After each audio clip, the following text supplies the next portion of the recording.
When you mentioned cities, I thought of Chicago, a city with very strict gun control laws, and yet a lot of gun violence. Over 3,000 people shot so far in 2017. Over 500 people killed from being shot.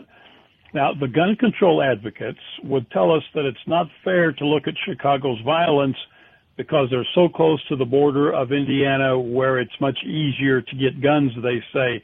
But what you're saying is that stricter gun laws do not make for decreased violence, if I'm understanding you correctly. That's exactly what my position is, yes.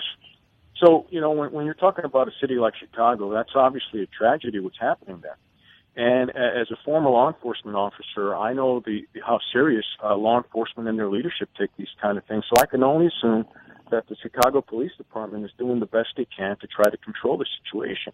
But I also believe that there's something else that's happening here. This is an example of where politicians, and I'm not here to blame politicians, this is not what this discussion is about, but politicians on either side of the aisle are failing to look beyond their agenda when it comes to the issues.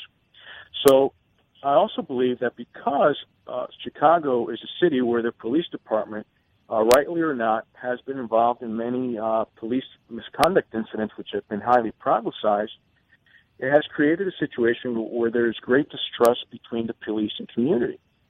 So this lack of trust makes it considerably more difficult for the work that police needs to do with the community to try to resolve the issues to actually come to fruition.